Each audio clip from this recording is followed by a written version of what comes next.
अस्सलाम वालेकुम। क्या हाल चाल? उम्मीद करते हैं कि आप खैरियत से होंगे। मर्द दुआ है कि आप हमेशा खुश रहें, हंसते और मुस्कुराते रहें और इसी तरह में अपना प्यार दिखाते रहें। बिल्कुल जी, मेरा नाम मुअज्जम अली, मैं हूं तारिक महमूद, मैं मोहम्मद यूसुफ। तो आज हम जिस वीडियो पर रिएक्ट करने जा रहे हैं, वीडियो का टाइटल है Modi in USA was a big win for India, world affairs geopolitics by abe and new. चलो जी, वर्ल्ड फेयर की वीडियो है, काफ़ी चीज़ें सीखने को मिल। अबे वर्ल्ड फेयर की वीडियो बनाते हैं, मतलब वर्ल्ड फेयर की, तो अबे भाई का चैनल का लिंक आपको डिस्क्रिप्शन में मिल जाएगा। बड़ी कमाल की वीडियो बनाते हैं। और जो पीएम मोदी गए हुए थे अमेरिका में, क्या कुछ वहाँ से निकला और क्या कुछ इस दफ़ा जो है वो अलग था पिछले जो दौरे हुए दूसरे प्राइम मिनिस्टर के या पीएम मोदी के। तो देखते हैं वीडियो और अपना रिव्यू ऐड कर देंगे। कॉर्नर करते हैं 3 2 1 वीडियो। कुछ दिनों पहले हमारे प्राइम मिनिस्टर अमेरिका में थे। प्रेसिडेंट जो बाइडेन से लेकर इलॉन मस्क तक अमेरिका के हर फील्ड के सारे सुपर पावरफुल लोग मोदी जी से मिले। लेकिन क्यों? जब भी हम हमारे पीएम को किसी दूसरे देश जाता हुआ देखते हैं तो कई लोगों के दिमाग में जोक्स आने लगता है कि हमारे प्राइम मिनिस्टर दुनिया के सबसे बेस्ट ट्रैवल इन्फ्लुएंसर। लेकिन क्या सच इतना बेसिक है या हर फॉरेन विजिट के पीछे एक इम्पोर्टेंट रीजन? आज के इस वीडियो में हम जानेंगे कि मोदी जी ने अमेरिका में जाकर क्या हासिल किया। अगर आपको फॉरेन पॉलिसी को एक आसान भाषा में समझना है तो हम हर हफ्ते देश विदेश के इंपॉर्टेंट मुद्दे एक वीडियो फॉर्मेट में आपके लिए लाते हैं। अगर आप यहाँ पर नए हैं तो चैनल को फॉलो या सब्सक्राइब करना ना भूलिए। ये आपके लिए तो फ्री है, लेकिन इससे हमारी बहुत हेल्प होती है। चैप्टर 1, मोदी जी किन से मिले? भारत और अमेरिका की पार्टनरशिप 21वीं सदी की सबसे इंपॉर्टेंट रिलेशनशिप होने वाली है। ये शब्द हमारे नहीं, दुनिया के सबसे पावरफुल देश अमेरिका के प्रेसिडेंट जो बाइडेन के हैं। जून 28 से 23 तक मोदी जी अमेरिका में थे और इस शॉर्ट पीरियड में कई इंपॉर्टेंट मीटिंग्स और डेवलपमेंट्स हुई। न्यूयॉर्क में योगा से लेकर व्हाइट हाउस में 1000 डिग्निटरीज के सामने कांग्रेस एड्रेस और स्टेट डिनर हुआ और आखिरी दिन इंडस्ट्री लीडर्स के साथ मीटिंग्स भी हुई। इसके अलावा मोदी जी न्यूयॉर्क में टेस्ला के सीईओ इलॉन मस्क से भी मिले, जहां इलॉन मस्क ने अनाउंस किया कि जल्द ही टेस्ला भारत में आएगी। I'm actually incredibly excited about the future of India. I think India has more promise than any large country in the world. He really cares about India because he's pushing us to make significant investments in India, which it is something that we intend to do. अपने visit के आखिरी दिन पर Modi ji Indian और American industrialist से मिले। एक ही मंच पर शायद पहली बार गूगल, माइक्रोसॉफ्ट, एप्पल के सीईओज मौजूद। With the advent of AI, the opportunity for India to make more progress is definitely exciting, and we're going to support the Prime Minister's vision there. His vision for digital India, was ahead of its time. I now see it as a blueprint other countries are looking to do. साथ ही साथ आनंद महिंद्रा, मुकेश अंबानी, ज़ेरोदा के निखिल कामत भी यहाँ present. इस session में मोदी जी ने global tech leaders को make in India यानी इंडिया में, भारत में अपने प्रोडक्ट्स बनाने के लिए एनकरेज किया। The country has moved from a very slow follower, where the government was very bureaucratic and very, very slow moving and rigid and not a dreamer, to the most innovative country in the world. Innovation handshake के through regulatory hurdles कम करके दोनों देशों की companies में partnership बढ़ाने के लिए encourage किया गया। चैप्टर 2, अचीव क्या हुआ? ऐसे विजिट्स में अक्सर न्यूज सिर्फ इसी बात पर बनती है कि किसने किसे क्या गिफ्ट दिया, किसने कैसे फोटोज खिंचाए और किसने क्या कहा। लेकिन एक स्टेट विजिट में ये बातें काफी छोटी होती हैं। असली बातें बंद दरवाजों के पीछे होती हैं। ऐसी बातें जो दोनों देशों के लिए फायदेमंद प्रूव हो सकती है। चलिए वो बातें जानते हैं। भारत और यूएसए दोनों देशों ने नए डील्स अनाउंस किए, जिनमें डिफेंस कोऑपरेशन, सेमीकंडक्टर्स और एआई में पार्टनरशिप्स अनाउंस हुई। ये सारे एरियाज भारत के लिए काफी इंपॉर्टेंट है। सेमीकंडक्टर्स आज दुनिया चलाते हैं। आपके मोबाइल में, लैपटॉप में, इवन इलेक्ट्रिक व्हीकल्स में सेमीकंडक्टर्स होते हैं जो मानो आपके डिवाइस के ब्रेन होते हैं। ये सेमीकंडक्टर्स ताइवान और चाइना बनाता है। आज सिचुएशन ऐसी है कि अमेरिका के चाइना के साथ रिलेशंस काफी खराब हो चुके हैं और वो चाइना के लिए एक अल्टरनेटिव ढूंढ रहे हैं। और हमें सेमीकंडक्टर इंडस्ट्री भारत में शुरू करने के लिए काफी हेवी इन्वेस्टमेंट की जरूरत है। अमेरिकन कंपनी माइक्रॉन भारत में $825 मिलियन इन्वेस्ट करने जा रहा है। गुजरात में सेमीकंडक्टर टेस्टिंग और असेंबलिंग फैसिलिटी बनने वाली है। 5 लाख स्क्वायर फीट का सेमीकंडक्टर प्लांट होगा, जहां इसी साल के एंड से सेमीकंडक्टर्स बनना शुरू होगा, जिनसे इन टोटल 5000 डायरेक्ट और 15000 इनडायरेक्ट जॉब्स जनरेट होंगे। भारत में लोगों को सेमीकंडक्टर्स बनाना नहीं आता, हमारे पास एक्सपीरियंस नहीं है, तो कोई बात नहीं। अमेरिका ने खुद कहा है कि आप 60,000 बेस्ट इंजीनियर्स को हमारे पास भेजो और हम उन्हें ट्रेन करेंगे। अमेरिका के लैम रिसर्च इंस्टीट्यूट ने ये जिम्मेदारी उठाई है। ये भारत के लिए एक बड़ी जीत। डिफेंस की बात की जाए तो सिक्योरिटी ऑफ सप्लाई अरेंजमेंट सोसा और reciprocal defence procurement arrangement RDP, इन 2 अग्रीमेंट्स पर चर्चा हो रही है, जिनसे दोनों देशों की डिफेंस इंडस्ट्रीज टेक्नोलॉजी ट्रांसफर करेंगी और एक दूसरे के साथ ट्रेड शुरू करेंगी।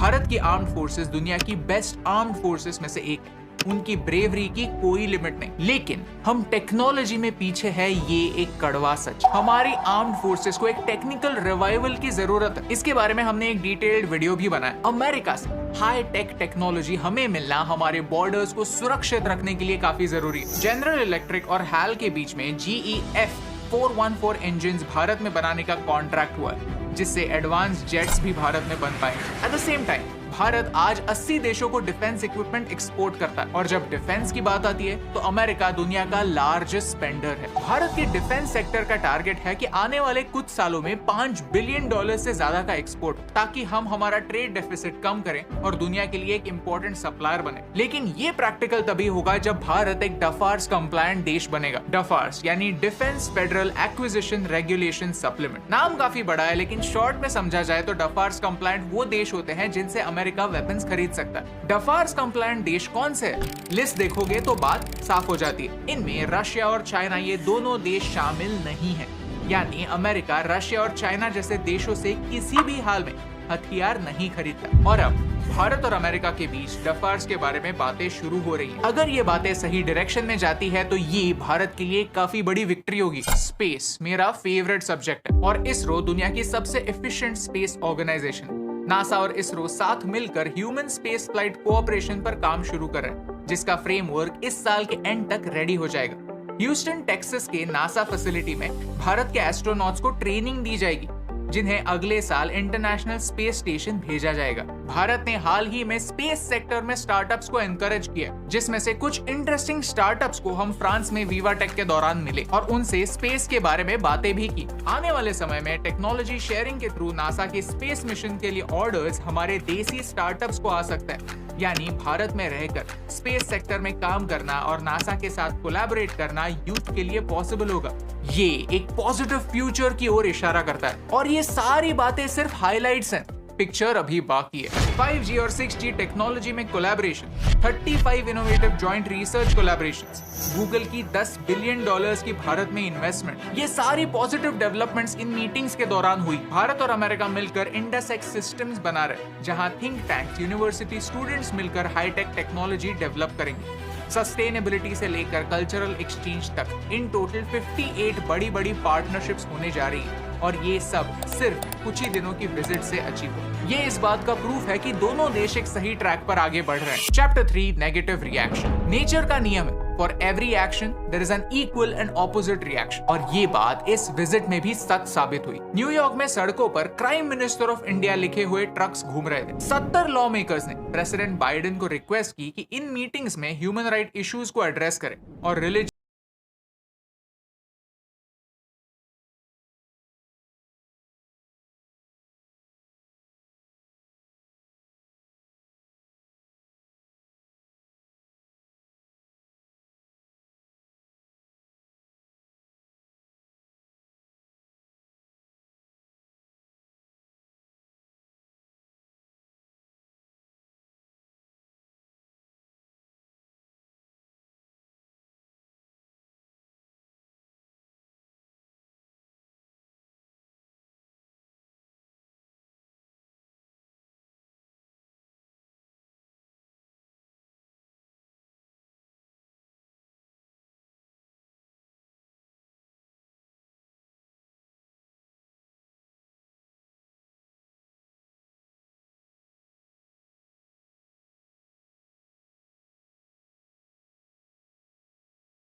न्यूक्लियर है ये कैसे कह सकता है? आपको क्या लगता है? हमें कमेंट्स में बताइए। Chapter 4 conclusion. लुक, मेरा पॉइंट ऑफ व्यू सिंपल। दुनिया में कुछ लोग मोदी जी को पसंद करते हैं और कुछ लोग नापसंद करते हैं, एंड दैट इज ओके। सब लोगों के पास अपने अपने रीजंस होते हैं, लेकिन प्रॉब्लम तब होता है जब लोग एक लाइन ड्रॉ करना भूल जाते हैं। लोग मोदी जी को क्रिटिसाइज करते करते भारत को भी क्रिटिसाइज कर देते हैं, भारत को एक बॉक्स में कैद कर देते हैं, भारत को एक लेबल लगा देते हैं जो कि सही नहीं। एट द सेम टाइम कुछ लोग ऐसे भी हैं जो सरकार की हर गलती को अनदेखा करने के लिए रेडी है, सिर्फ और सिर्फ इसलिए क्योंकि वो एक पर्टिकुलर पार्टी से प्यार करते हैं। और ये दोनों एटीट्यूड्स देश के लिए डेंजरस हैं, क्योंकि पहले कैटेगरी के लोग इस वीडियो के चैप्टर 2 में कही गई अनगिनत अच्छी बातों को इग्नोर कर देते हैं और दूसरे कैटेगरी के लोग चैप्टर 3 को इग्नोर करते हैं। पूरी कहानी समझने के लिए हमें एक बैलेंस की जरूरत होती है, ताकि हम एक सिचुएशन के सारे एंगल्स को समझकर देश को आगे ले जाएं। अक्सर लोग, मीडिया हाउसेस अपने पॉलिटिकल ओपिनियंस में इतना उलझ जाते हैं कि काम पर फोकस करना ही भूल जाते हैं। इसीलिए इन 3-4 दिनों में हुई इतनी सारी डेवलपमेंट्स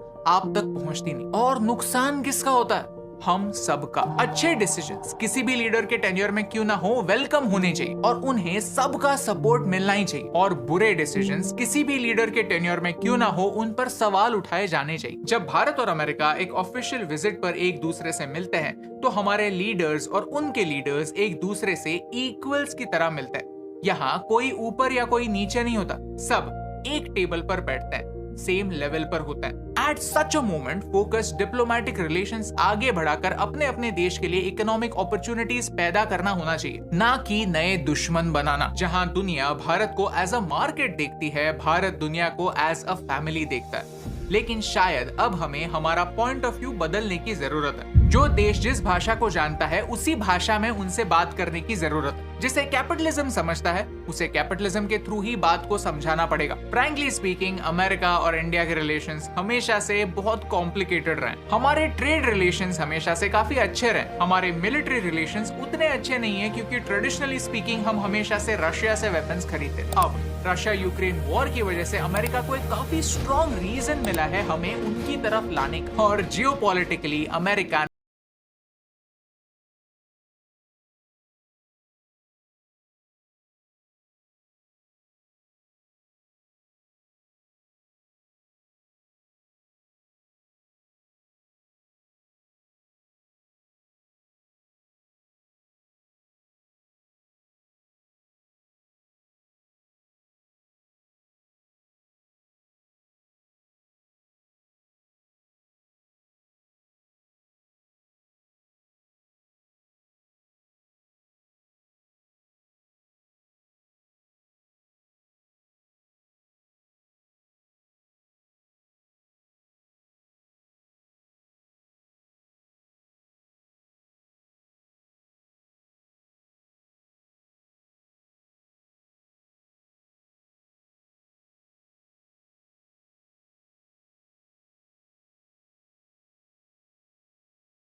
चलें जी, वीडियो खत्म हो गया। और भाई साहब ये ना काफ़ी डिटेल में थे वीडियो क्योंकि हमने जो भी टॉपिक पहले किए हैं, जब पीएम मोदी गए हुए थे दूसरा अमेरिका के दौरे पे जी, तो एक तो चीज़ है कि 50 के ऊपर कुछ प्लस थे, कुछ जो प्रोजेक्ट पे काम हुआ है, और जिनमें से सबसे ज़्यादा जो खास दो थे कि एक तो सेमीकंडक्टर जो चिप है वो बनानी, और जो बाकी डिफेंस के रिलेटेड जो हथियार बनाने या ड्रोन और एआई के बारे में कि वो भी बनाए जाएंगे।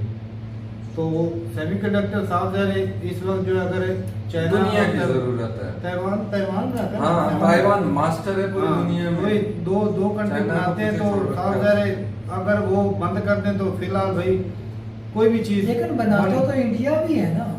नहीं, लेकिन उस हिसाब से उस मिकदार में नहीं, टेक्नोलॉजी नहीं वो फर्क है भाई साहब, जो ले और उनका ताइवान का सबसे बढ़िया वो तो है, लेकिन कोशिश तो ये भी कर रही, इसी वजह से इतनी बड़ी इन्वेस्टमेंट भी तो इधर आ तो रही है। बनाएंगे ना, बनाएंगे तो फिर होगा सेमीकंडक्टर की। तो उन्होंने ऑफर देखा कि कितनी अच्छी ऑफर की है, जितनी अच्छी ज्यादा आप अपने ज्यादा अच्छे बनेंगे हम उन्हें यहाँ से ट्रेन करके 60,000 इंजीनियर। अब नासा के ऊपर वो जो नासा में बोल रहे थे कि जो स्पेस में जाने के लिए या उनकी रिसर्च के उनको भी लिए ट्रेनिंग दी जाएगी, जी, उनको भी ट्रेनिंग दी ऐसा जाएगी। लेकर जाएंगे इंटरनेशनल और स्पेस स्टेशन। बाकी जो डिफेंस के मामले की बात कर ले तो वहाँ पर जो मिलजुल के हथियार बनाएंगे, ड्रोन बनाएंगे, ये ना वो जो लड़ाकू त्यारा है हाँ, वो भी बनाएंगे। उसका इंजन इधर बनाना है। क्या हालांकि बात है। इंडिया पहले लेती उधर से, जब वो इधर टेक्नोलॉजी आ जाएगी तो वैसा भी इंडिया क्या तहरीक कर जाएगा। अब ना उसके पन्ने जो है वो बदले जा रहे हैं।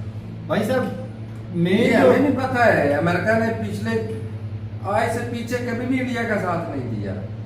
भाई साहब चाइना को हाँ। बनाने वाला अमेरिका है। अमेरिका वही बात, वही बात। अब उसको चाइना में वो क्वालिटी थी कि वो मेहनती थे, हाँ, मेहनत की वजह से उन्होंने आ गया। पिक कर लिया, बिल्कुल। अब वो चीज अमेरिका को नजर आ रही है इंडिया में। जी। इंडिया की जरूरत भी है इस वक्त। जो है अमेरिका की जो चीजें गवा चुका हाथ है, अफगानिस्तान अमेरिका गवा- इसमें अपना फायदा वो ढूंढ रहा है। ताइवान जो है, ताइवान ये ना ताइवान जो- हाँ, ताइवान जहाँ पर चाइना उधर का से भी होता है। भाग गया है। हाँ, उधर से भी भाग रहा है। तो आस्ता आस्ता अमेरिका भाग कमजोर होता जा रहा है इस मामले में। ऐसी बात है। चाइना भाई कब्जा करता जा रहा है और बढ़ाता जा रहा है, लेकिन इस वक्त जो इस खित्ते में तगड़ा कौन है? इंडिया, और इंडिया उसकी की जरूरत है। और अमेरिका अमेरिका इसको पावरफुल बनाएगा, चाहे हथियारों से चाहे इकोनॉमी से। भाई और साहब, इंडिया को जरूरत है भाई साहब यार उसकी, तो क्योंकि यार टेक्नोलॉजी कितनी दे रहे हैं।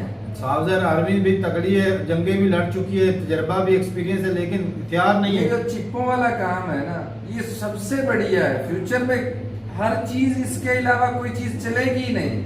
बिल्कुल कुछ भी सही बात है भाई हर साहब। चीज इलेक्ट्रॉनिक यार, होने हर वाली चीज है। में इस्तेमाल ऑलरेडी होती भी है। चल रही है। ये गाड़ियों में, Already मोबाइलों भी चल में, रही है। हर चीज में होती है चिप का तो इस्तेमाल। इतनी बड़ी टेक्नोलॉजी जब इंडिया के पास आ जाएगी भाई साहब, तो पहले की तो वाट लगने ही पहले वाली है। मेरे ख्याल में 10 बिलियन की कितने की इंपोर्ट करते हैं कि 2 बिलियन की इंपोर्ट करते हैं भाई। ये तमाम तर हाँ सहूलतें- इंपोर्ट करते हैं। अब ये जब बनाएंगे तो ये एक्सपोर्ट करेंगे, तो भाई हाँ। फायदा ही नहीं है। जब डॉलर एक तो बाहर जाते हैं, वो नुकसान रुकेंगे। होता है। जब फॉरेन और रिजर्व है, उनके बदले में वापस उल्टा पैसे आएंगे, लोगों को तो रोजगार भाई साहब मिलेगा, जॉब कितना कितनी फायदा है। क्रिएट हो रही है, ये भी तो देखना। इतनी ज्यादा Direct और इन्वेस्टमेंट ये indirect। अमेरिका से आएंगे भाई साहब, और भी कंट्री हो सकता है वो भी इन्वेस्ट करना शुरू कर दे। करेंगे। और मजे की बात तो ये लगी भाई साहब, गूगल जो है वो इन्वेस्ट करेगा $10 बिलियन। बढ़िया बहुत है। ज्यादा इन्वेस्टमेंट आ रही है भाई साहब। और ये गूगल ने बोला वो जो सीईओ दूसरी कंपनी का, एप्पल के या और भी कंपनी का, उनसे भी पीएम मोदी सर की मुलाकात हुई। सारों से उन सभी ने भाई एलन साहब मस्क को टेस्ला भी इधर आएगी, भी आना चाहिए। एप्पल पहले इधर है। तो अमेरिका के दौरे का तो भाई वो कहते हैं ना, 5 उंगलियां घी में, पांच वही तो हो गई। कहता पूरा इंडिया गेम में है। ये भी कह सकते हो, ये भाई फायदा, ये भी कह सकते हैं। बिल्कुल बिल्कुल फायदे ही फायदे। बहुत ज्यादा, यानी कि टोटली इसमें देखा जाए अमेरिका को फायदा है कि वो चाइना को काउंटर करने के लिए। लेकिन अगर दोनों को मैच किया जाए तो ज्यादा फायदा इंडिया का। इंडिया को ज्यादा ज्यादा फायदा भाई इंडिया का है इसमें। अमेरिका का यही है कि वो अपना फायदा, थोड़ा फायदा लेने के लिए ज्यादा खर्चा कर देता है। ऐसी बात है। ये बात है उसमें। वो और मजे की पाकिस्तान से बात- फायदा लेने के लिए 48 बिलियन खिला दिया पाकिस्तान। लेकिन पाकिस्तान भाई फायदा नहीं उठा सका। ये सारी सहूलतें हमें मिलनी थी, यकीन माने। और कितने 47 से देख लो हमें सपोर्ट करता है 5G 6G और चलेगी उधर। कोई फायदा तो नहीं। भाई लोग आपके पास पढ़ी लिखी जनता नहीं है, आपके पास पढ़ी और लिखी भाई साहब यूथ सारा नहीं है। कुछ बन हाँ, जाना था उनके ये पास। सभी भी उनके देखना पास पड़ता ना है। ये सेमीकंडक्टर बनाने वाले और लोग नहीं है। पैसे की उन्होंने खातिर कहा लेके है, जाते हैं। अब सुनो ये तो भी सही, तो उन्होंने देखना। कहा कि आप भेजें, हम उन्हें यहाँ ट्रेनिंग देंगे। अच्छा जी, ट्रेन तो वो एजुकेटेड लोग हैं तो उनको तो training दी एजुकेटेड जाएगी लोग ना। यहाँ से पढ़े लिखे पैदा किए जा engineer सकते हैं। थे। 75 साल गुजर गए सही हैं कहा। भाई करते साहब, हैं। लेकिन डायरेक्शन ही इन्होंने गलत उन्हें पकड़ी। जितनी जरूरत होती है ना पढ़े लिखे लोगों की ऑफिसर बनाने की, उनको भाई साहब वो खुद इसमें- इसमें हमारा खुद का कसूर है। यूनिवर्सिटियों में भाई साहब हमारे भाई साहब पढ़ाते हैं। लीडरों का कसूर है इसमें।